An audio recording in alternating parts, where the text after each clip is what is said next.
Hello and welcome to MG Tracy. This video is about how to get the best out of travelling around Gran Canaria on the blue buses. They're very easy to use, cover every route and operate 24 hours a day. You can see here all the different routes, so it's very easy to plan.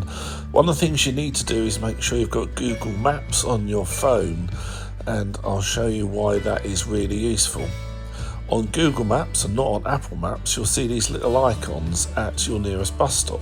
Tapping it will start to bring up an interactive live menu showing you which buses will stop at this stop, when they're going to arrive, and it's live, but also tap on them and it will then show you all the stops, so you can make sure you're going to the right place. And if you're not, often there is a bus stop on the opposite side of the roundabout which is going in the opposite direction. This is a typical bus stop. This one is in Puerto Rico in the south of the island.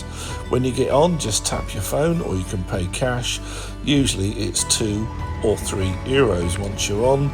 It's air conditioned, it's a state subsidised facility, so there are always very good prices, and you'll find you have got seat belts. Wait till the bus stops at your stop before you get up for move. I hope you found that useful. See you in the next video. Cheerio.